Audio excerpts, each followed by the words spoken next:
Good evening, everyone, and welcome to GamePoints episode 192, your weekly little get-together for this week in news. I am, as always, your host, Aaron Brown, and joining me today is...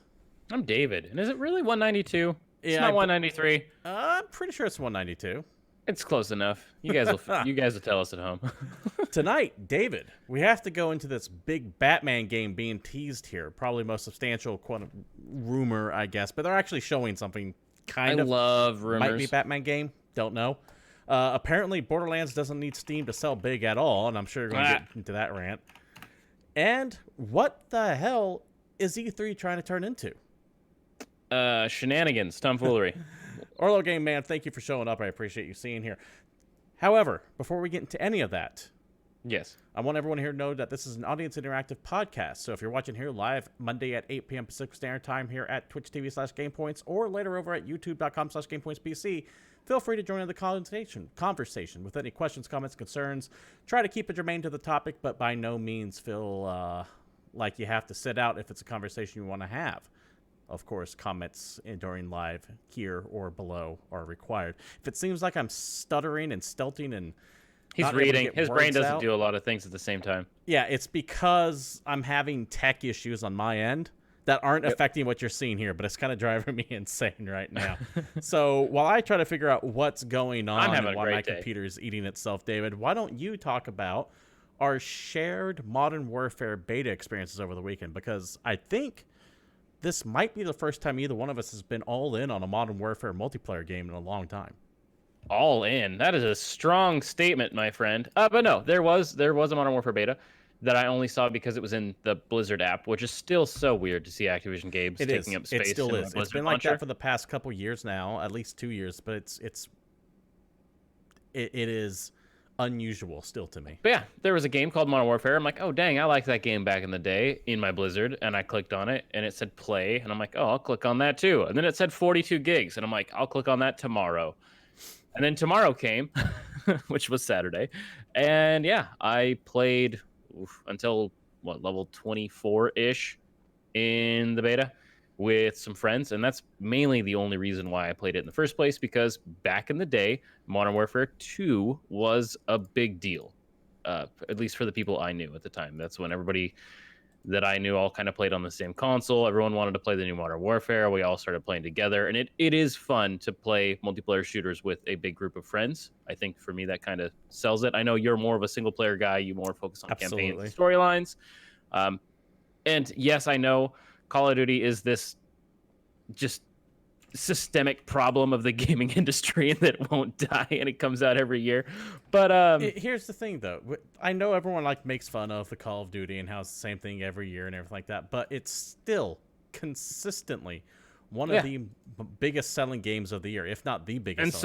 And so's every sports game. They found a market. They found a system that works, and I guess why break the formula? Now this is from the team that's called Infinity Ward. I don't really want to say this is from Infinity Ward because, as we all know, they left to make Respawn, but this is from the team that goes by Infinity Ward at this time.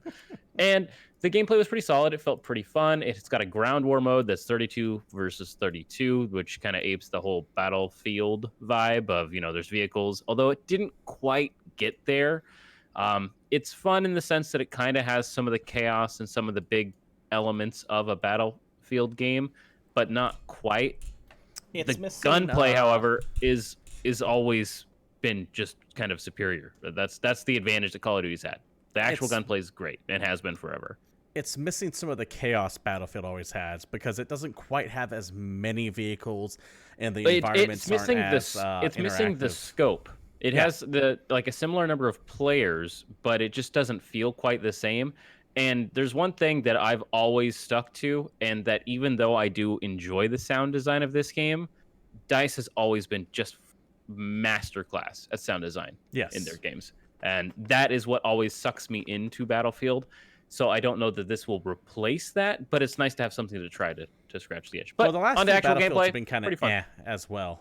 Battlefield 1 was all right. I like what they tried to do, but the most recent one was a Battlefield 5V, whatever the hell they called it. Yeah. That was bad. I did not care for that one at all. So it's kind of good to see. I just miss it because I loved Battlefield 3. I liked Battlefield 4. Yeah. I liked Modern Warfare 2. Like, these games are games that have gotten me, or these franchises have games that have gotten me on their team before. But they've been, like, trying to get me back for a long time. And I don't know. This one might do it. We'll see. I did have some issues with it. I didn't think it was perfect. What issues did you have? I'm looking at the internet. A lot of people are like, "Oh my god, it's the best Call of Duty since 2005," or I don't know, whatever. I would actually probably agree with that. That's fair, but personally, I had some issues with some rubber banding. I felt some of the guns felt a little unbalanced. Like when you say rubber banding, that's normally a term that's applied only to racing games. Is that what do you mean in this specific setting? In a internet session sense, in that I would open a door and look out and be dead, and then on the kill cam I would have an enemy that's looking at an open door and I walk into frame. Okay, so I did not experience that. I did have some like just issue. I don't know, maybe it's my computer. We had a lot of issues with matchmaking, especially if you have a party of more than 2 players. I noticed if I played just by myself, I could play and just match. No issues whatsoever. If I played with one friend, match, no issues. But if I had 2 friends, 3 friends, and at one point we actually had like 6 people I knew online. We were all trying to get into a game together, and it was a nightmare because after every single match, you would have to reform the party. Someone would have to completely disband and re-invite everybody to make a new party in order to get a game. It just would not work properly. Important to state that this isn't beta, and the game doesn't come out for another month. So these are problems that they can rectify before then. And we live in the time of the day 1 patch, so they can actually push that fix all the way up until release date. Yep, and day 1 patches are important, but we also live in an era where games like Anthem exist, and sometimes day 1 patches don't fix everything. No. So I am still firmly, and I think I have been in almost every single AAA release for the last 10 years, in the wait and see camp. As you should be, as you rightfully should be. Yeah. What I've seen so far, I'm very, very optimistic about how the game's going to shake out. Orlo in chat mentions that the zombie player, and I'm a zombie player, and for me, Black Ops 1 will always be my favorite. I always liked the zombie modes, but it was never enough for me to buy the game on its own.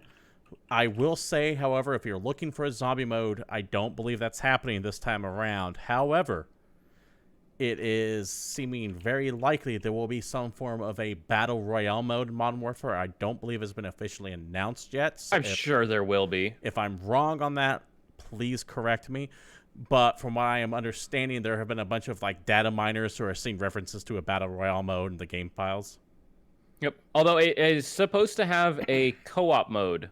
I think not just in the campaign, but in addition to the campaign.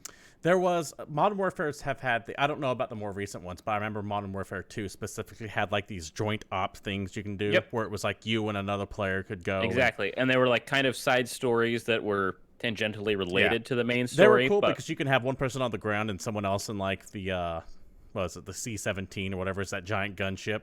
Yeah. And you would see their little blip running on the screen.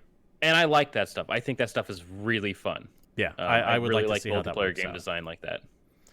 So that kind of is our experience with Modern Warfare's beta that was over the weekend. Sounds like we both like it. I'm probably going to buy it when it comes out. You do that. Yeah, but I was thinking of doing it anyways because I always like the Modern Warfare campaigns.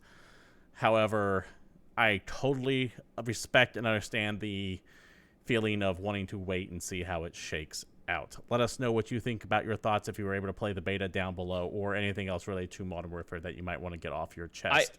I also only tend to buy 2, maybe 3 games a year, and so I'm very close to my cap. And there is something coming out later that I'll end up buying anyway. So gotta wait. It's not Death Stranding, is it? I'm going to. We all know it. We keep, as that game gets closer and closer to release, I think we're both getting more and more down on it. Yeah, I want it less and less as days go by, but I'm still gonna play it. What the hell am I gonna do? Right. Can't fight my instincts. Well, maybe if this game may or may not launch this year, which may or might not even happen, you might change your mind because you do love a good Batman game. And damn, I love a good Batman game. but apparently, I don't think we're gonna get one. Okay. Well, apparently Warner Brothers Montreal, and I know this is a horse we've beaten a couple times because everyone wants to know what the hell Rocksteady's working on. And I'm going to go ahead and say this up front. This is not Rocksteady making what we're seeing here. Yep. Anyway, let's actually talk about it. We don't want to just keep burying the fucking lead. WB Games, Montreal, specifically Montreal, had a tweet that went out that kind of teased Batman in a way. Yeah. It had like some logos. It had some other stuff going on. Now, it was Batman Day. It was Batman's 80th anniversary. But it's the first time this account said anything at all since 2015. Right. And now they've had 2 tweets. One was celebrating the 80th birthday. The second one was this weird, mysterious logo. I believe it said "Chase the Bat" written on there. Capture the night. Capture the Bat. And it was a GIF of 4 flashing logos. Now, I am not deep into Batman lore beyond like what you see in the DC animated universe and stuff like that. So I didn't recognize any of these except one, which almost looked like the logo for Ra's al Ghul's like Death Head persona or Demon's Head persona. Yeah. Beyond this, none of this stuff is really clicking anything for me other than that. It's very Court of Owlsy. That's what people are saying. It looks a lot like Court of Owls stuff, but I have yet to see anyone go, here's the logo for Court of Owls. This is how it matches up. In fact, Court of Owls was the storyline that showed up in the New 52 Batman from a few years ago. Right. It's essentially like the Illuminati, right? Yeah, basically. Like, he falls under... It's such a ridiculous story, but, you know, it's Batman, and it's been ridiculous for a long time. But he, like, falls under Arkham, and there's like, oh my god, there's like a whole other Arkham buried under here, and all this crazy shit's going on, and, you know, it's great. Wait, what? Really? It's pretty tight. That sounds like fucking the plot to Bigger Jaws. Why not? Hey, Coco, good to have you in chat, by the way. So, apparently, there is... This game's getting teased. Everyone starts screaming Court of Owls. I really don't know what the Court of Owls is, because I'm not a big into the comics for Batman. You can borrow them if you want. I won't do that. I'll Cliff Notes them to you later. That sounds more acceptable to me. So...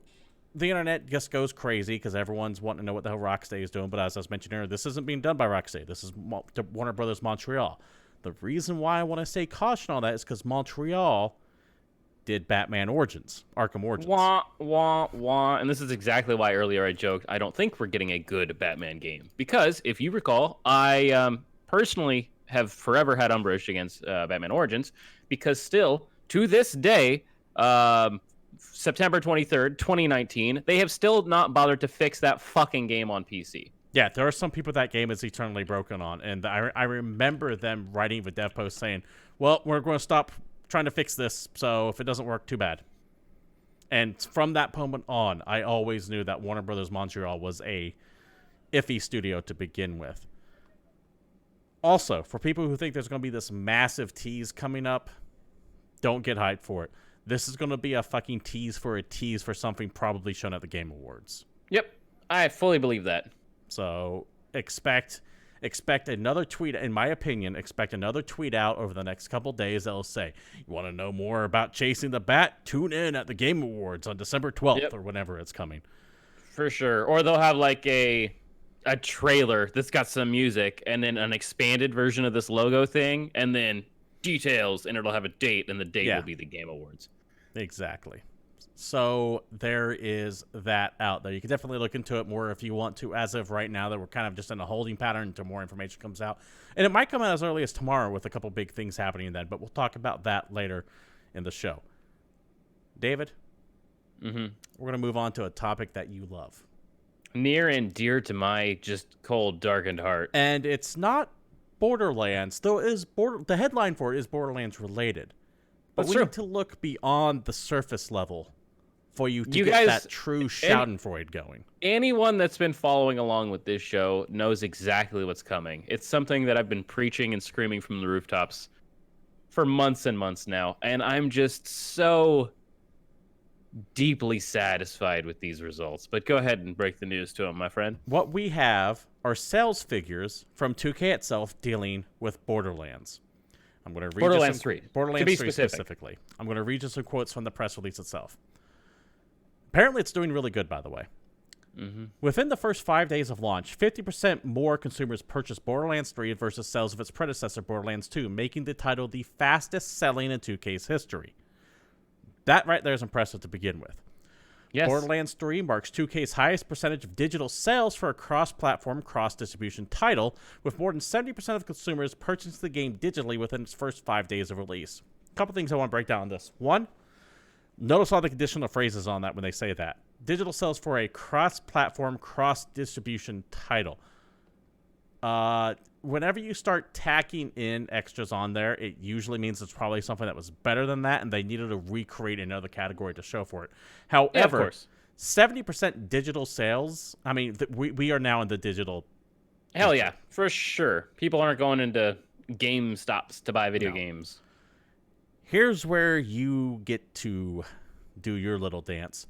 Borderlands 3 delivered the highest pre-order sales figures to date for a 2K title, as well as broke pre-order records with the Epic Games Store.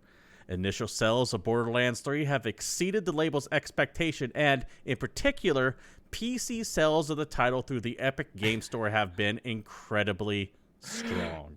I'm so delighted, you fucking hypocrites. I knew you would. I knew you stupid bastards couldn't stay away from your fucking video game. Oh, the Epic Store is ruining the industry. I'm not going to play Borderlands 3 because it's not on my system. It's still on fucking PC, kids. You're going to buy it anyway. I guarantee you. I guarantee you when this game comes out, you're all going to buy it. And guess what? Man, validation's just so sweet.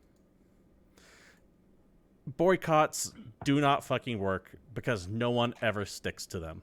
Ever. You have to vote with your goddamn wallets if you want anything you say to matter. And whenever someone says vote with your wallet, really all you have. That absolutely means that is doomed to fucking failure.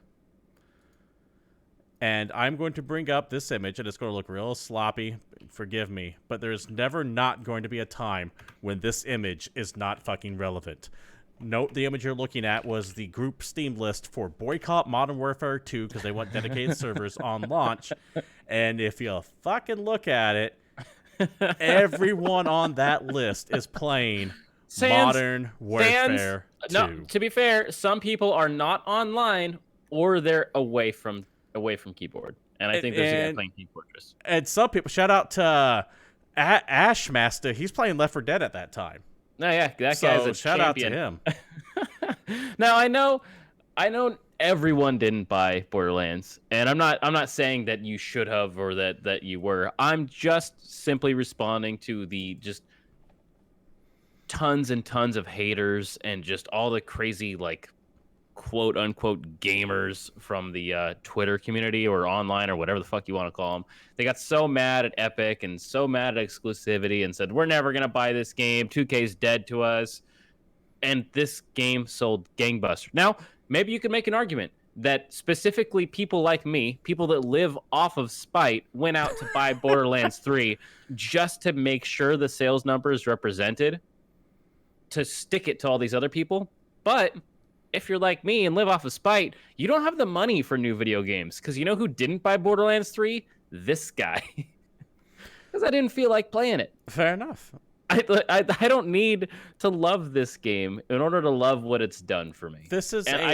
I thank you, Internet. This is like when you read about EVE Online, you know?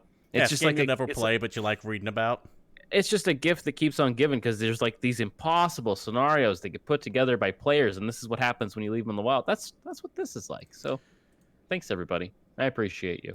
So this is a clear case scenario of where the people complaining about it are so vocal it makes one man sound like 100. Excuse me, I got the hiccups all of a sudden. Absolutely. This is a clear case of vocal minority, and it shows desperately. I know a ton of people that are playing this game. I like it. I finished it a couple days ago on stream. I like it quite a bit. I was ready for it to be done, but I do like it. I do think it dragged for you just a little bit there in the late to mid section. In the mid section. Once we get to the last set of missions, I was way into it more, but that mid section is real rough. Let's take a quick look at chat here. Captain Ice Cold says, wasn't there some store glitch that made the game like $5? That I don't know. I haven't heard anything about that. I wouldn't be surprised because for all the bitching we do about people bitching about the Epic Game Store, as I keep repeatedly saying, they do have some valid criticisms. And the Epic Game Store is... There's a lot of stuff wrong with fuck. it. Absolutely. There's a lot of things that you can be mad about Epic, but paying some money for exclusive content isn't really it. Yeah. It's one of those things where if someone came up to me and said, hey, did you know that there was a glitch that made this game $5, like the case of Captain Ice Cold here, I'd go, yeah, I'd believe that. Yeah, that makes sense. Sure. I mean, I don't have any of my actual payment information saved on that. Nor should you.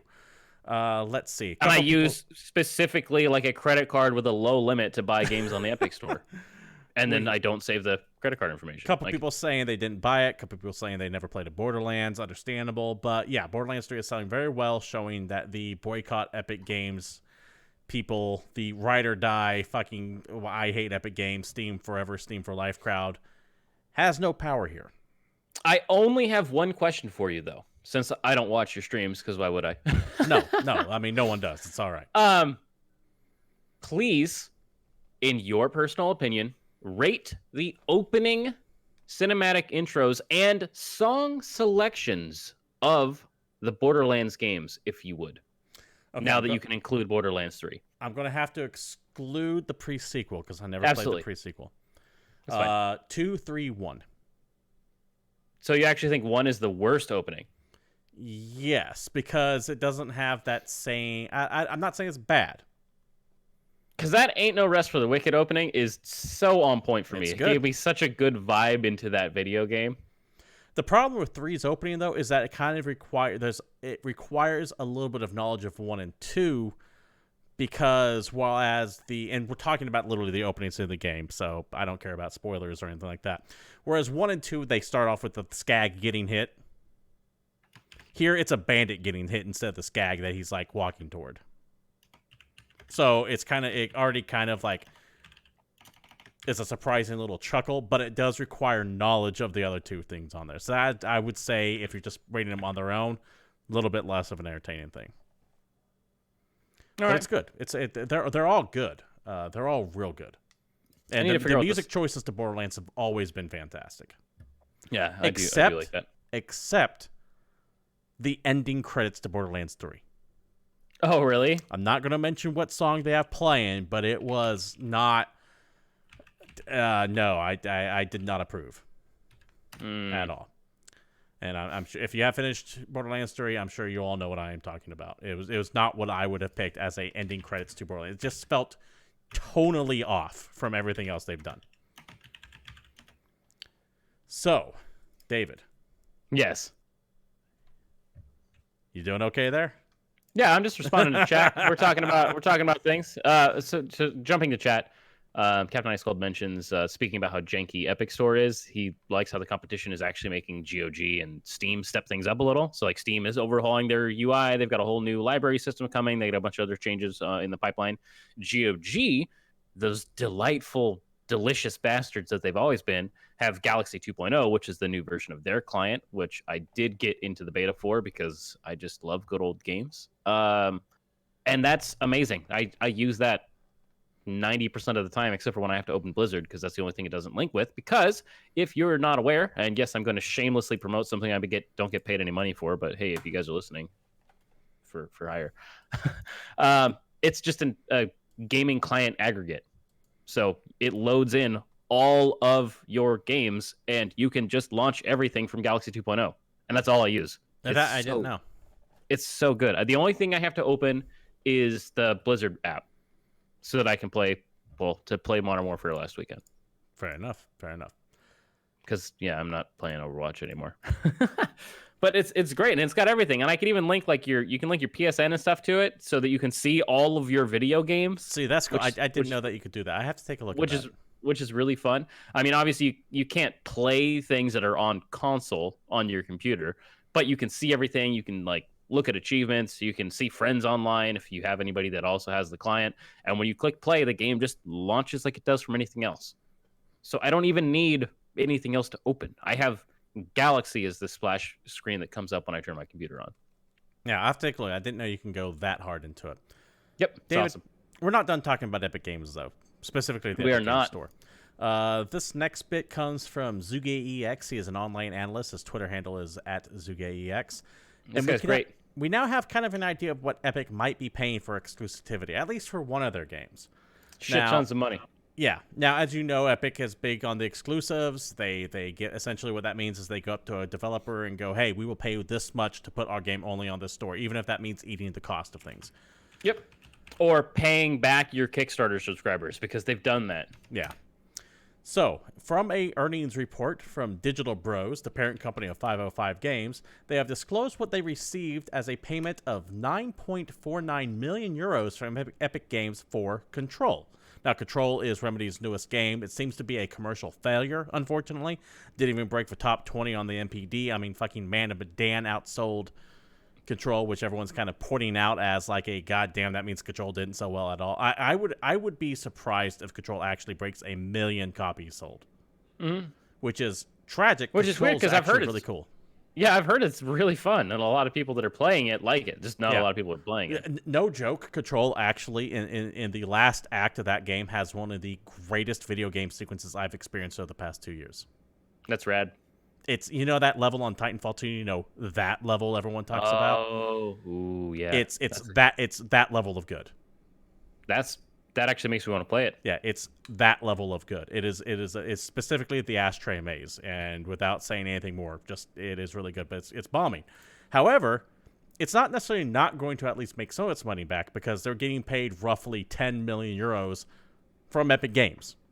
Yep. Now, half of this is going to 505 Games, the publisher. 55% of it goes to publisher, but that means Remedy gets 45%, which would be, what, like 4.25 million euros of that number. Or more importantly, like 5 million American dollars. Yeah. It's a bit more than that, but yeah. Yeah, no, it's good to see that Remedy is actually going to make some money off Control, but it is disheartening to know that this is where the majority of the money they're going to make off of Control.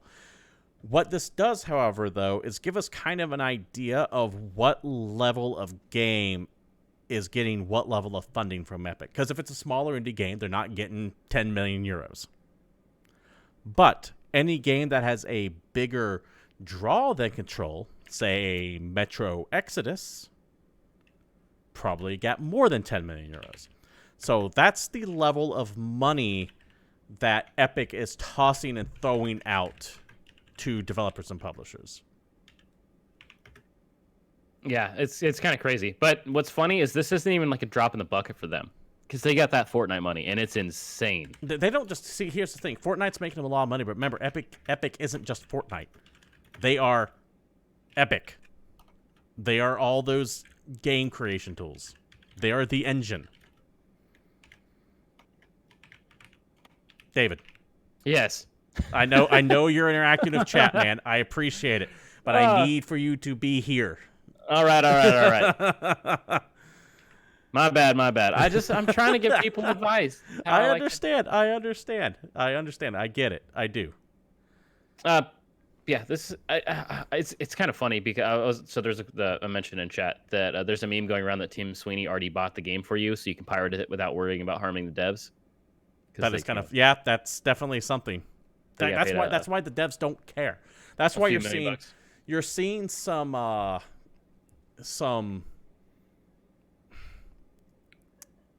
remember the Ooblets dev? Ooblets? Yeah.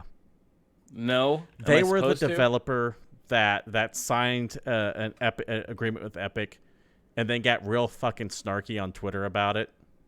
And in return, they got like a shit ton of death threats, which you shouldn't be sending death threats out to people. Yes. Okay, I remember. But conversely, they were also giant fucking assholes about it too. And I'm not saying that means they deserve the death threats. Yes. But don't be fucking assholes is kind of the thing. That's our damn motto. Stop being dicks to each other online. You're seeing more and more devs, especially in small studios, get very brazen with that shit. Going, fuck you, gamers. I don't need you. We got Epic paying my bills. Money. Yeah. I think that's going to blow up in their face in the long term, because there will come a time where Epic is going to go, okay, we don't need to pay for these these exclusives anymore.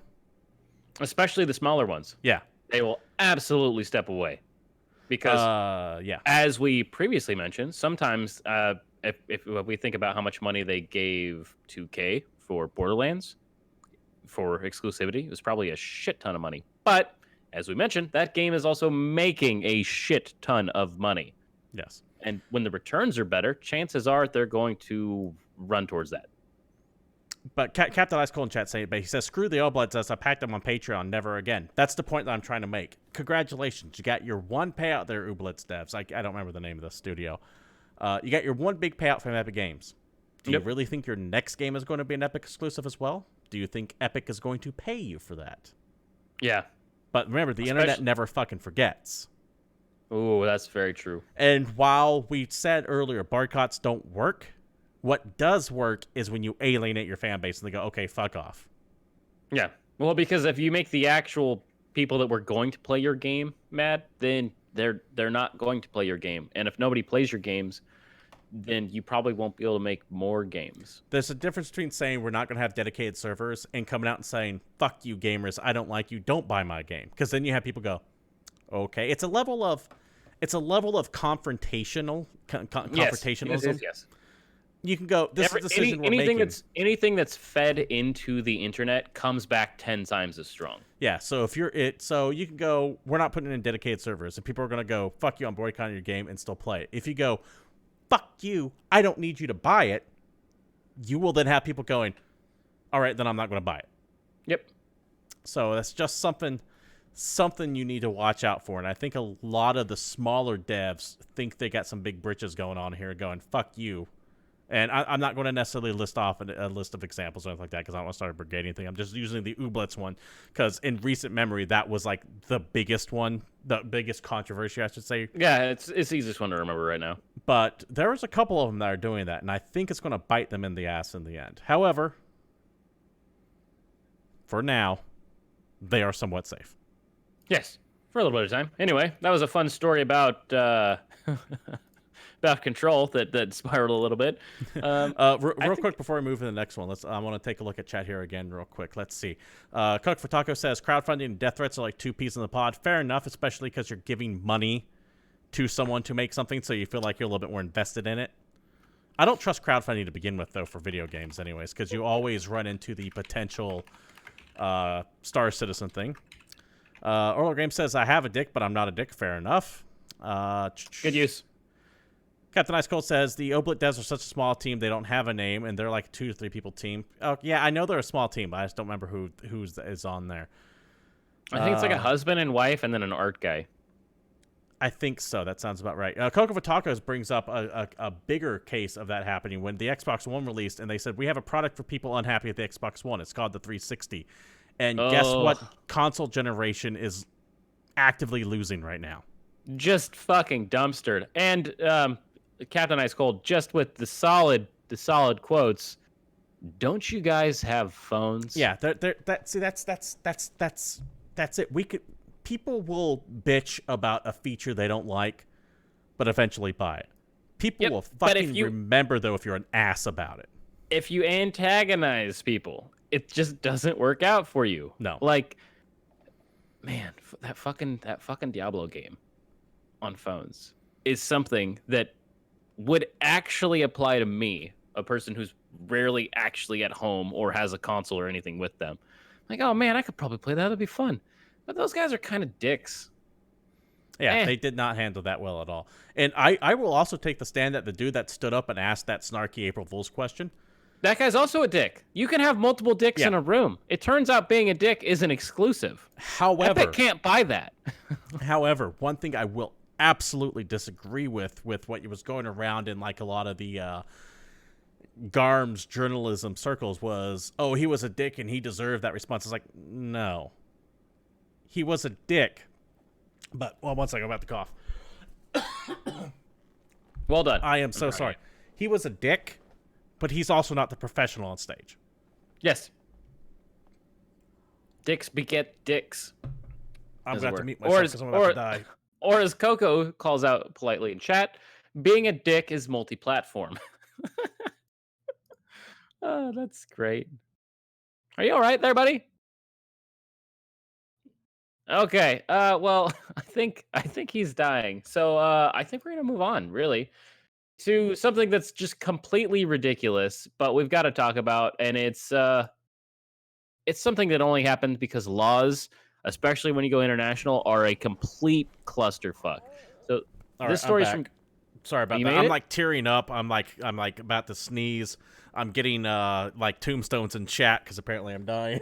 Yeah, no, that sounds about right. We were going to talk about GameDaily.biz. Do you want to talk about it, or Yeah, should I? I'll lead this off. Sorry about All that. right. Will you So, make it all the way through? well, yeah, while on the topic of digital distribution, because that seems to be the theme of the show, we're going to talk about this recent court ruling in France that says Steam must allow their users to resell games. This is from the aforementioned GamesDaily.biz. I'm going to read you a couple of highlights from this article, but the full article will be posted down below, and you can go click on them. Although this is your neck of the woods, by the way. The UFC word I can't pronounce, a French union for consumers, essentially, declared victory today in its years-long fight with Valve. The District Court of Paris has granted consumers the right to resell their games purchased on Valve Steam's platform. The news was first discovered and translated on Reddit and indicates that Valve's Steam subscriber agreement doesn't hold water in France. Specifically, Valve's terms have always defined digital purchases on Steam as subscriptions for content and services, and as Next Impact detailed, the court ruled that Steam does not in fact sell subscriptions, aka this games as a service thing. That's not what you're selling. You're selling fucking games, not games as a service. That's true.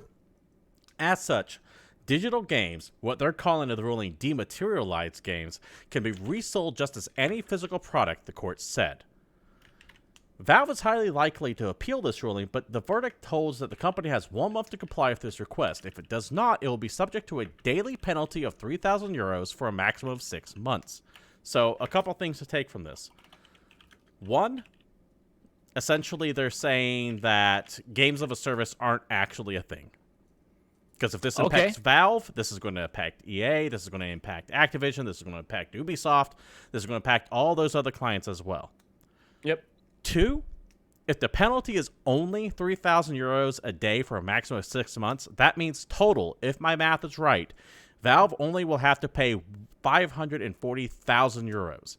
A lot to us. That is a fucking drop in the bucket to Steam, and they'll go, whatever, here you go. Yep. They don't give a shit. Also, it's not any amount of money to like billion-dollar companies. Also, just because a court in France has ruled this doesn't mean that there's a guarantee that's going to happen, and it doesn't mean that there's sort of legislative approach will spread beyond France. Because the long and the short of it is, U.S. and EU copyright law is a complete clusterfuck. And just because one court says this doesn't mean it's going to lead to anything else. And we talked about how the fine itself is a pittance for Steam. And this could also get overturned by a higher court. A court in Germany can go, well, that doesn't apply to us in France, in which case Valve just changes their terms of service in France a little bit to comply with the law. They could probably be charged 540,000 euros a day and still not give a shit for a little while. Yes. Like they're worth like $6 billion. Like it's just it sucks because I'm kind of on board with this. I like the idea of the fact that, hey, your terms of service is actually bullshit because you don't sell subscriptions. But as we've talked about a million fucking times, if Steam decided to close its doors tomorrow, or Valve just closed, right, and they just unplug the Steam server, guess what? How many video games you own? 0. Fucking 0, because you can't access them. Nope. Because you're not, and it gets weird and it gets legalese and it gets stupid, but more or less, you are not buying video games from Steam. You are buying the right to access video games on Steam. Yep. Because even if you turn your computer offline or you have it on a laptop, you can only play games offline for so long before you have to reconnect to the server. Absolutely. And Steam itself is a form of DRM and has been this the whole goddamn time. That's why once upon a time, everybody hated Valve just like they hate Epic, because they introduced this thing with Half-Life 2 that in and of itself was kind of an affront to the way video games were sold for the longest time, because it used to be, I go to store, I give them money, they give me a physical copy of this game, and I own it forever. And even when digital distribution first started happening, I pay you the money, I download the actual install file of the game, and I have it forever. I remember when Steam first came out with Half-Life 2, like you were saying there, and people were making these arguments, and then somewhere along the line, the convenience of Steam just overtook that. Yeah. That's why, man, how did I say this last time? Netflix happened, right? and that shit's super convenient. And there was a point in time in my life, allegedly, where sometimes I would pirate content, allegedly, and when I could just stream things to my television, it was too convenient, and I didn't need to do crap like that anymore. There comes a point in time where things are... Piracy is not overcome by making things cheaper. Piracy is overcome by whatever is the easiest to do. If it is easier for me to go to one location of everything, I will go to one location. If, like you're starting to see on the digital TV front, everything starts to stratify into Disney Plus and Hulu and Netflix and CBS All Access and whatever the fuck is coming around, lo and behold, piracy's starting to go back up.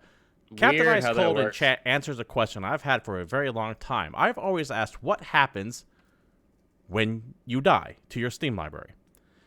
Apparently, it reverts back to Valve. I would like to see the article that is from their Captain Ice Cold. I wanted to read that, but that's a question I've been trying to find an answer to a very, very long time. You cannot sell your Steam account. It belongs to you and you alone. That is one way that I think Valve might be able to get around the French court ruling, is by going, okay, well, you can't sell games individually, but you can sell your account. And here is the legal way to sell your account, and that's that. And Steam will take a cut of the money for the sales of that, because they can do that. If that's in place, I think they can get around this ruling, but we'll definitely see. Yeah, it's going to time you out for links there, unfortunately, so you're going to have to message me directly on that, Captain Ice Cold, but thank you for finding it. Yeah, it's from the Steam service agreement. Like, your account and the games tied to it are non-transferable, but I don't know, it gets weird. Digital data ownership is like a whole nother, like... The law hasn't caught up with it yet. Laws as they currently exist have no idea how to deal with the internet and anything that's online, and it's been that way since the 90s, and shit, it's going to be rough as we keep on moving along. Yeah, because what's going to happen is governments tend toward regulation. They tend toward control. Yep. The problem is with the internet, it is an impossible beast to control. Yep, and they just haven't quite figured it out. But as soon as they do... Even in places like China, where they have like the Great Firewall and all kinds of stuff like that, and they can shut things down, there are ways around it, short of completely digging up the cables. And even then, we're at the point now where we have satellites to get around that shit. Yep. So, good luck. It's a little crazy, but that's a whole other cyber dystopian conversation we don't need to have right this second. We got two more stories, David, that I want to crank through real quick because we are approaching the end of the show. First, I want to talk about how Anthem has completely stopped their roadmap and now focused only on developments. Roadmaps. Who needs them? Apparently not Anthem anymore. Says Chad Robertson, head of live service for BioWare. So I always hated the idea of a roadmap anyways, because if you miss one part of... If the roadmap is that fucking marketing speak for, here's our content release schedule, right? The problem is with those things that if you miss one thing on the content release schedule, everything else gets delayed. So they're kind of pointless. It's just designed to get you hyped up for what's coming out. And you don't even know what half that shit is. So, for example, here's like a DLC event, generic number 286. But they won't tell you what's in it. It's just there to get you hyped. Anthem has completely abandoned all that.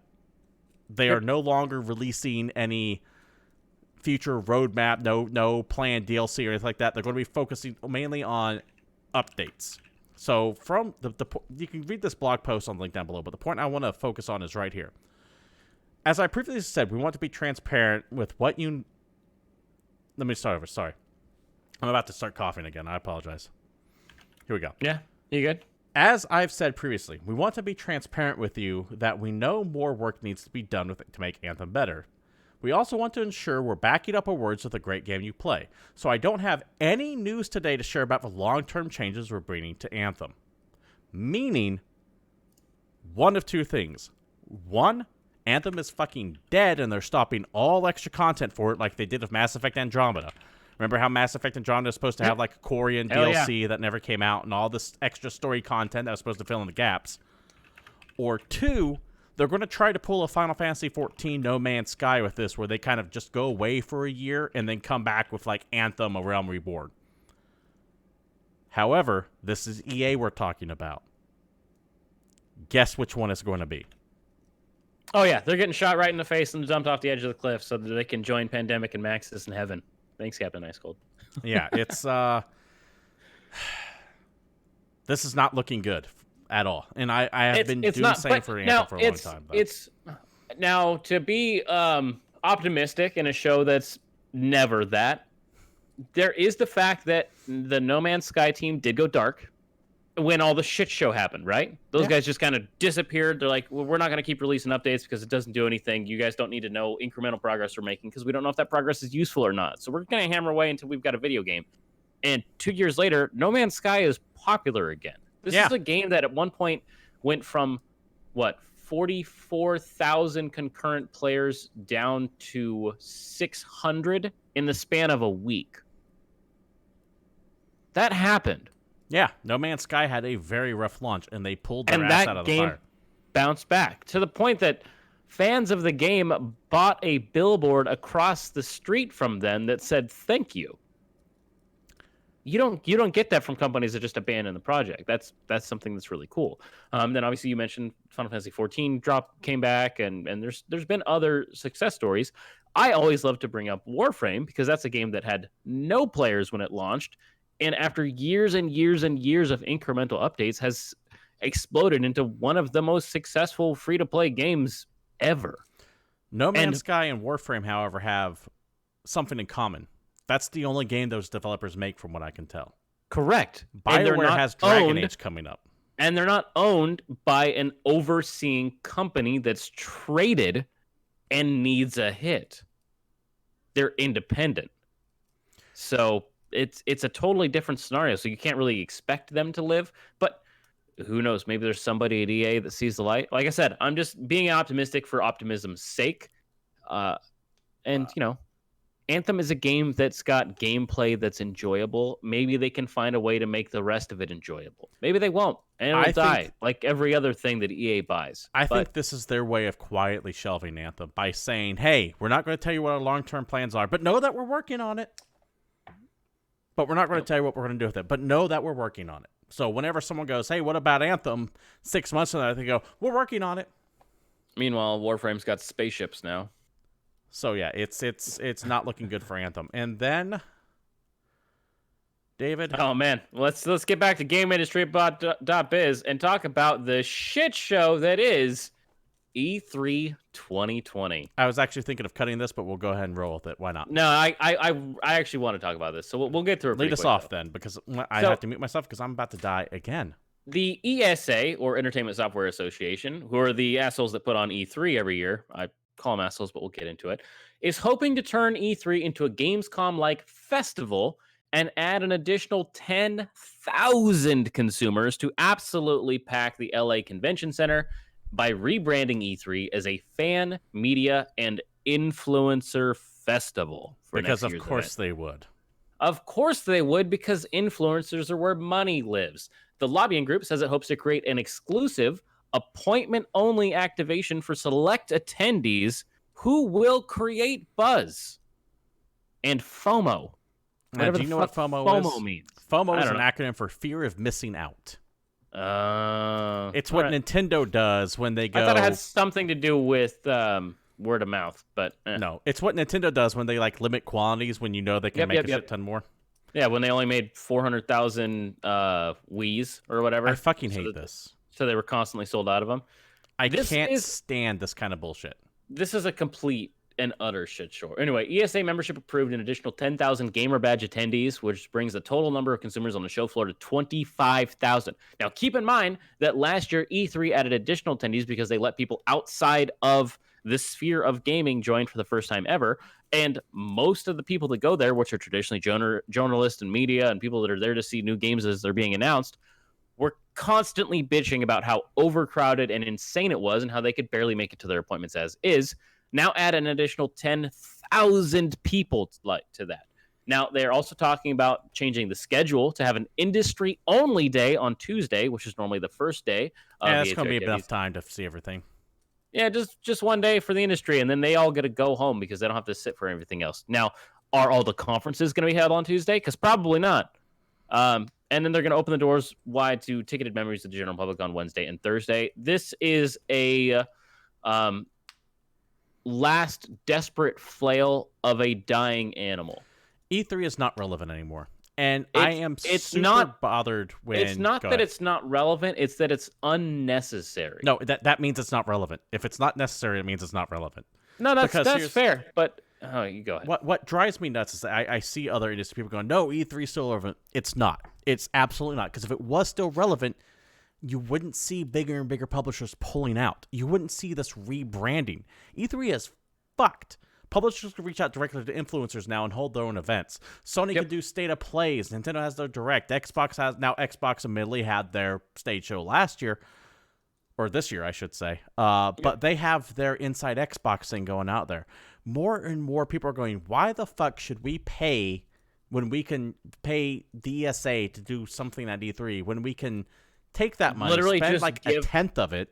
Yeah, when we could, instead of spending $10 million getting all these people and all this material and all this equipment to Los Angeles so that we could put a conference on for a bunch of people that are just going to blast us on Twitter, or we'll give Ninja $1 million. Right. And let's get even more cynical here. Let's go even more cynical. Who would you rather spend the money on? A bunch of game critics are going to show up, bitch nonstop about your game. Half of them write political hit jobs trying to get their point of view across. The other half just bitching about other things that you don't care about. Or are you going to first half. Or are you going to pay $1 million to someone on Twitch who likes to play video games, who doesn't have all those like ethics statements where they go, oh, I have to, because disclosure is a problem amongst YouTubers and Twitch people. They don't fucking disclose that they've been paid for some shit. They should be according to the FCC, but they're not. So who are you gonna spend your marketing budget on? A bunch of critics or the one influencer who has 10 times the reach of them? Or a bunch of like dumbass 16 to 23-year-old kids that will just say money. Yeah. Sure. An influencer who doesn't necessarily know the law as well as they should and is going to say whatever you tell them to say. Why not? Sounds great. Where do I sign? What do you mean? I don't even need to sign? This kid doesn't even have to sign? Oh my God. And do not think I'm defending the ESA here, because the ESA itself has been a major fucking joke over the past year specifically. Remember that one time when they leaked the data for every fucking industry attendee of E3 this goddamn year? I don't even call it having it not even leaked. It was publicly facing on their website. You could go to ESA.whatever and click on the link of here's all the people that went to E3 this year. Not just their name, their phone number, their email address, their home goddamn address. What the fuck is wrong with you people? Let's also not forget the fact that this is the same fucking lobby that backed both SOPA and PIPA. Yo, you're the Entertainment Software Association, which means you're supposed to normally be on the side of the gamers. And if you paid attention, we weren't on that side. Because why do we like anti-piracy measures? What are you going on? Where are you going with this there, David? I'm just saying, what are you guys doing? The thing is, the ESA has actually never been on the side of the gamer. Yeah. To use that colloquial term to describe all of us. The ESA has been on one side and one side alone. The side of the publishers. Yes. And the publisher's interests do not always line up with the gamer's interest. It seems that way from the outside. And it did for a long time. But at some point, we started paying attention. Right. So, fuck the ESA. Let it burn to the ground. E3 is a holdover from a long forgotten time before mass internet has reached where it's at, before the YouTube generation, before the Twitter generation. And it just needs to go away. It is outdated. It is pointless. And they're trying to turn it into like a Gamescom or a PAX. And good luck with that, because it ain't going to work for you. I wish I could have gone to it in 1999, but I didn't. The fucking Game Awards, which I actually, once again, I love Jeff Keighley. I think he does a good job. But the fucking Game Awards has more announcements than E3 does now. It's true. As far as new games go, people are saving their shit not for E3, but for their own things, or because they're friends with Jeff Keighley. Why not? Because that guy is connected to everyone. Because everybody wishes the best for him. It's so funny. While on the topic of E3 and its demise and how other companies and publishers and console makers are doing their own thing, we actually have two things coming up from both Microsoft and Sony to look out for that fall into that realm of Nintendo Direct. First is Inside Xbox coming tomorrow. It's going to be roughly an hour-long video. They're going to talk about XO19. That's kind of like their festival. The Outer Worlds, Ghost Recon, Breakpoint, and it will be shown on Mixer.com/Xbox. And you also have the Sony's State of Play coming out tomorrow. As well. Yes. Now, for a second, it felt like the State of Play didn't quite hit and that they were going to stop doing them because it's been a while since they've done one. But we have a rumored Last of Us 2 press dump because there's a big press event going on for Last of Us 2. The timing of it makes it seem like this is going to be focused around that game. It's going to be about 20 minutes long, and they straight up say do not expect any updates relating to the next-gen plans. Cool. Remember that one time then they had a State of Play and it was all like VR based, and then Sony fans were like, this is what we get instead of E3, and then they had like 3 more State of Plays and they were all awesome. I don't know about all of them being awesome. I think State of Play so far has been kind of eh. Well, comparatively, I don't know. So people being mad about it. I just like it when people get mad. We'll be sure to talk about what is covered about them next week. But next week I don't remember the exact time that Inside Xbox happens, but I do know that the State of Play is at 1 p.m. Pacific Standard Time. Okay. I'll be sure to... I might even, like... Be sure to write it down and or something. Watch it on YouTube later, because that's what I'm I might stop the stream halfway through and switch to the State of Play and live watch it or whatever those kids do on Twitch. I don't know how to use Twitch at all. I'll be at work like a responsible adult. Anyway. I have no idea what that is. David. Yes. That stuff's not happening until tomorrow, though. That's the future. Fuck the future. That's the future. If I need something to play right now between now and tomorrow, but won't release until Friday. Because half of this stuff comes out on Friday. What can I play? Let's talk about video game new releases. First up, The Surge 2 comes out for PS4, Xbox One, and PC. This is the next in a series of action roleplay games put out by Deck 13 Interactive. Okay, let me pause here real quick. Can we really call it a series of action role-playing games? It's just only the second one. Okay, well, there is The Surge and The Surge 2, but they also had that other game they made that was like Age of the Fallen or some shit. Is that kind the same universe? No, but it had kind of the same gameplay and feel. So, while it is a different game, I'm only lumping them in there because... So the next Kirby game that comes out is the next series of the Mario games. I see where you're going with this. Yeah. Anyway, it's a small studio, and so far they've made 3 action role-playing games, so this is their 3rd fucking try at it, you goddamn son of a bitch. Anyway, one of their goals this time around in their action role-playing game franchise is to give players more freedom and choices. So unlike the first game, you can actually customize your character. In this one, it's got more combat styles. It's got 5 different weapon types. It's also got a reworked artificial intelligence system. So the AI-controlled enemies actually coordinate with each other and try and fight. This is a game, and all the other ones that this team has put out have been, to use a phrase and term I hate, a Souls-like, but this one decidedly is. It is completely aping the formula in every way, except for the part where it's good. I'm sorry, guys. I know you're trying your best. It did not suck me in at all.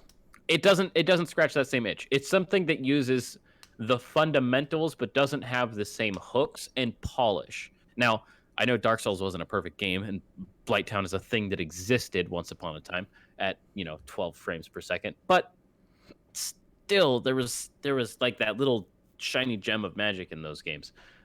This I haven't seen yet, but it's supposed to be better, so maybe you'll love it, maybe you'll not. I don't know. Maybe it'll be cheap on Steam someday, or it'll be free on PlayStation Plus one day. Maybe. Next up, maybe Contra Rogue Core comes out for PS4. Oh shit, sorry, I fucked that up. Contra Rogue Corpse. Contractually obligated to say it that way because this is Steven off. Comes out for PS4, Xbox One, Switch, and PC this week. I am going to read you verbatim the Steam description for the upcoming Contra game that comes out fucking tomorrow. I hate this so much. Pre-order to get 2 t-shirt skins for a Hungry Beast. That's it. Beast. Nice. That's the whole Steam preview. It's to sell DLC. Okay. This game is averaging, I think, like a 5 out of 10 on Metacritic, by the way. It is bad. It is objectively bad. It doesn't look very much like a Contra game, but most important, even if you fucking love Contra and you have since you were a child, you have to remember, fuck Konami. Yeah. Yeah, for sure. I haven't touched a Konami game since they did their shenanigans with Kojima, because Have they even produced a game since? They produced the Castlevania collection, I guess. Castlevania collection, Metal Gear Survive, Contra Road Core, and they had some other collection that came out. Like Gradius collection. Thank you. I haven't touched any of them because fuck Konami. They don't get any of my money. Next up, I Love You, Colonel Sanders, a finger-looking good dating simulator. I love this. I love this so much. This is 100% free advertising for Kentucky Fried Chicken that streamers are going to eat the fuck up. You're all sheep. Next on the list, Star Wars Jedi Knight 2 Jedi Outcast for PS4 and Switch. This game is famous as shit and one of the better Jedi games in my opinion. If you didn't play this back in 2003, 2002, this game came out fucking days ago. It was a while ago. It was on original Xbox. And I remember it on PC, but yeah, I think I played it on PC. This game was rad. Now, if you didn't play it then, there's a chance you won't enjoy it now if graphics matter to you, because this game came out in the early 2000s and it certainly looks like it did. Like it came out in the early 2000s. So if you weren't a fan of like the re-release of Turok that hit, this probably won't work for you. But if you can get past graphics, this is still one of the better games that's ever come out that made you a Jedi. We need another Kyle Katarn game, because this might be Jedi Knight 2, Jedi Outcast, but it's more colloquially known as Dark Forces 3. Yes, because there was the Dark Forces games that came out before which were goddamn amazing. Yeah, great games. Because it went Dark Forces, then Dark Forces 2 Jedi Knight, then Jedi Knight 2 Jedi Outcast, which makes you think they'll have Jedi Knight 2 something. No, it'll be Jedi Outcast 2 The Wrath of Khan or whatever. Something. But that trilogy of games, because Dark Forces was essentially a Doom clone. Yep. And real good. And then they made Dark Forces 2 Jedi Knight, where they go, okay, let's give this guy Jedi powers, because it turns out he's a Jedi. And that was really cool. And then they made Jedi Outcast, where it's like, let's keep up the Jedi-ness. And they've never been able to really hit that level again in Star Wars action games. They tried to with Force Unleashed 1 and 2, which were cool. I think that's the closest they've gotten. But nowhere near as good as Jedi Knight 2. We have I keep forgetting this game's coming out this goddamn year. What is it, the Fallen Order? Yep. I keep forgetting that game's on the way, by the way. Yep. And apparently the more I hear about it, what I hear about it is more exciting than what I've seen about it. And that's kind of upsetting. I know exactly what you mean. Yeah, we'll have to wait and see. Also coming out this week, Dead by Daylight hits Switch. Now, this is an old game, but it's important because this is a successful and fun asymmetrical multiplayer game that still exists. It's not dead. They managed to beat Friday the 13th to the punch. This is a asymmetrical multiplayer game. So it's 4 versus 1. One person plays as a crazy, I don't even want to say serial killer, because some of the characters you can play as are like actual monsters. He's a slasher. A slasher works, but you can also play as the monster from fucking Stranger Things now. Like, these guys just keep adding content to these games. The other 4 players are on a team together, and they're basically just trying to escape and survive this crazy murderous rampage that this guy's on.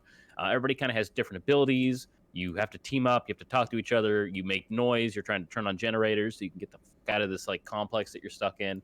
And it's damn fun. I actually really enjoy Dead by Daylight. So the fact that it's on Switch is cool. I also like Switch getting... I know this is like a stupid thing. I like Switch getting grown-up video games. If that makes any sense to you. No, it does. It does. Nintendo being treated as a proper hardware developer and not just having their own first-party games makes me happy. And the more games from all genres and all ratings that they get, I think is the better. Next up, a game that we have to talk about because we fucking have to. Mario Kart Tour comes out on Android and iOS this week. Fuck this game. I'm going to start with that. It's a goddamn gacha game. So Nintendo might be late to mobile, but they sure as hell were paying attention to getting all of your goddamn money. And guess what? This is your fault, everyone that didn't buy Super Mario Run. Super Mario Run was the greatest fucking mobile game ever. It's a game that you can play the first 3 levels for free. If you want all of it, you pay $9, which admittedly is a little pricey, but it's a Mario game you can play on your fucking phone. And you just pay for it once, and then you have it forever, the way games used to be.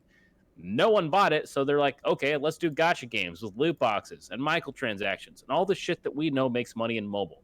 And that's exactly what this game. This is the worst kind of free-to-play game. It's got gotcha mechanics. What if you don't know? Gotcha game is they grab you and pull you in by they have things that you can unlock. This has everything unlockable from all the different characters, the different cart parts, and to make it even better, the characters have different levels of rarity, which also give them different skill ratings. So different characters are legitimately better than each other, thus creating a pay-to-win scenario where the more money you give them, so you can try and get the better characters, the better you will do in multiplayer.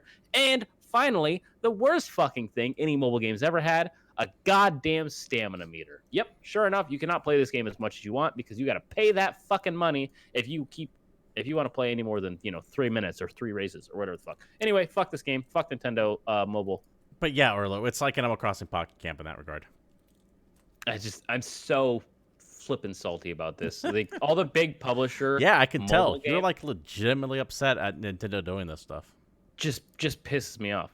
And yeah, Fire Emblem made shit tons of money, and that is like a classic gacha game. You pay some money so you can get this loot box, so you can have a chance to unlock some amount of characters, and maybe you'll get a rare one, and maybe your team will be decent, maybe you'll win a multiplayer, but chances are they won't be, and you won't. You're gonna be okay there? Taking a breath. Gunvolt Chronicles Luminous Avenger 9, or in the I trailer don't think it's 9. they I say think it's IX. Yeah. But IX is 9, so there it is. No, Anyway. no. What? Capital I, capital X is 9, or lowercase I, lowercase X is I, or 9. This is lowercase I, capital X. Is it only spelled that way in all materials? Yes, that is actually how the marketing is done up. So, for example, when you have like the title of something and it has like the registered trademark sign at the end, if you look at anything that has it on there, that is exactly how it's written. Okay, well, that's stupid. It is. It is But absolutely at stupid. At least they did stupid. But the only properly. kind of correct we are on the show is technically correct, and I'll be damned if I'm giving that up. I know. It's the best kind of correct. Anyway, PS4, Xbox One, Switch, and PC. Gunvolt Chronicles. It's the new Gunvolt Chronicles game. It's the apex, the capital X, of 2D action. A new era of 2D action begins now. I just have to talk about the fact that this game has the intro trailer of this game has a voice actor guy who's just way the fuck too close to the microphone. Like they paid the lowest fucking bidder to do the in a world where things aren't the way they're supposed to be. And that's how the whole trailer reads, and it's just so ridiculous. But it looks like a Mega Man X clone. I don't want to say Mega Man because it's got that more fast pace. It's got slide mechanics. It's got wall jumps. It's got all that shit. Gunvolt Chronicles has a few games in the series. They are fairly popular. I know nothing about this series at all. Anyway, if you really like newer-ish Mega Man games, you might like it. Northgard comes out this week for PS4, Xbox One, and Switch. This is a strategy city builder game in some Viking mythology. So, it's Norse mythology based. You play as a bunch of Vikings. It's a city builder. City builders are one of the more relaxing types of video games, except for when you get hit by a meteor or some other disaster based on which city builder you're playing. But I don't know. I heard this game's pretty good. It's been on Steam for a while. And I don't know. These are the kind of games that when I don't want to deal with people, I just play a city builder. So it's something that might work out for me. And no, it is not. Sorry, Mighty Number 9 isn't necessarily a Mega Man clone as much as it's made by the guy that made Mega Man. It's Mega Man's unwanted pregnancy. Yeah, because it's made by the guy that made it, but I don't think he remembers how he made the other ones. And we'll just leave it at that. Tropico 6 comes out for PS4 and Xbox One. This is a dictator builder. So think strategy city builder style games, except for it's Tropico. You're an island dictator. You do whatever the fuck you want. It's a city builder that's always had a more slapstick kind of sense of humor to it. And these games are really damn popular. That's why there's 6 of them. And it's on console. And I don't think any of the Tropico games have been on console before. So this is pretty rad. No, they have been. They have been? Yep. I believe Tropico 4 was the first one. Okay, I don't. Not positive on that. Let me know if I'm wrong, but I believe Tropico 4 was the first one that was on console. Code Vein comes out for PS4, Xbox One, and PC. Anime Souls.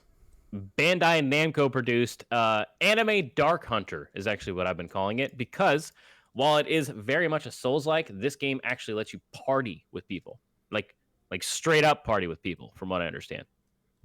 not a summon them from this thing on the ground kind of party with people. So I'm throwing a little bit of Monster Hunter nonsense. FIFA 20, which is 2020 edition of FIFA. It's not the 20th game. It's just the one from this year. Comes out for PS4, Xbox One, Switch, and PC. I do not need to sell this game to you. If you are aware of it and you want it, you've already bought it. Yep. Especially any of our fans that potentially are in Brazil. This game does really, really well there. Yeah, FIFA does well everywhere but in America. That's true. It's I like I said, I don't need to sell this game. It's going to do great, except for probably in America. Freedom Finger comes out for Switch and PC. Now this shit, I probably want to play. This is a shoot 'em up, punch 'em up, fuck 'em up. Freedom Finger is a music-driven side-scrolling shooter that sends you blasting, punching, and smashing your way across 36 levels of batshit crazy cartoon action. Stars Nolan North, John DiMaggio, Eric Bauza, and Sam Riegel. This looks flippin' hilarious. Yeah, and it has looks real good. Damn good voice cast to boot. It's a side-scrolling beat 'em up, shoot 'em up. I don't know. This game looks fun. And last but not least, I am going to lump all these together. We will break them up a little bit if we want to discuss them. But Dragon Quest IX, Dragon Quest Heroes 1 and 2, Dragon Quest 2, Dragon Quest 3 are all coming to Switch this week. These games are all RPGs, and they are all pretty much good if you like RPGs. If you've never played a Dragon Quest game, or if you've never played an RPG, this might be a little heavy for you. But if you've got actual hundreds of hours of free time, you could buy all of these games and not need to buy another video game for the rest. Do we know how much they are a pop? I think Dragon Quest 11 is full price. I think the Dragon Quest 1, 2, and 3 games are in the $30 range. I'm not, like, for all of them or just per? Because I'm not spending fucking $90 on 3 Nintendo games. Yes, I know that they have been updated with new graphics, but I'm not spending $90 on 3 Nintendo games. Oh shit, I was hella wrong. Let's take a step back because this is a fucking deal. Dragon Quest is $4.99, Dragon Quest 2 is $6.49, Dragon Quest 3 is $12.49, and Dragon Quest 11 also launches on Nintendo Switch. Thanks, press release. I would buy Dragon Quest 1, 2, and 3 for $20. That sounds reasonable. Yeah, that's not bad at all. I was worried because there's so many games that are getting ported to Switch that, to be fair, I would like to play. And on Switch sounds awesome. One thing that I think we were going to talk about, except for they moved the release date and didn't tell us until right before the show, or we just don't research, is like the Icewind Dale, Planescape Torment, Neverwinter Nights, all those re-releases that are coming out for Switch. BioWare D&D games. Those games are rad, and having them portable sounds amazing, but every single one of them is releasing at $50. Yeah, fuck that. And that is just and there's so many games that are coming to Switch that have been ported to Switch. How weird is it that we're saying Square Enix has the more attractive price point for their ports? Which is insane because, every single Final Fantasy game you can buy on your goddamn phone is $20. I don't know. But anyway, I think that about wraps up the Dragon Quest news of the week. David, I think that does it for new releases, which means that does it for the show as well. Thank you all for showing up. This has been GamePoints episode 192. Thank you. I'm about to start coughing again, so I'm trying to... There we go. Wait, hold on. I don't know why. I gotta shout this out because I just read it from chat, but apparently PES is bigger than FIFA in Brazil. Weird. Couldn't tell you then. Couldn't tell you. I know nothing about soccer games at all. Anyways, back to the closing. This has been GamePoints episode 192. I apologize for my inability to actually speak tonight because I'm coughing up a lung every 5 seconds. I couldn't tell you why. If you like what you see here, and I couldn't tell you why, you can do what every streamer likes and support the show by liking, following, subscribing, and throwing bits at. If you're sitting on Amazon or Twitch Prime account and you haven't used that free sub yet, I appreciate it here. But if you don't use it here, use it somewhere. Also, it is September, so that means subscriptions are half off. We do stream live every Monday here at Twitch TV/GamePoints at 8 p.m. Pacific Standard Time if you want to join the show live. But if you can't do so, you can always catch us over at youtube.com/GamePointsPC for old shows. You can follow the show on Twitter at GamePointsPC. You can follow myself, Stephen Brown, at CapitalistPig21. And you can follow David there at Palshif_Satori. I'm about to go into another coughing fit, so I'm going to leave it right here. Thank you all for showing up. And until next time, we're out of here.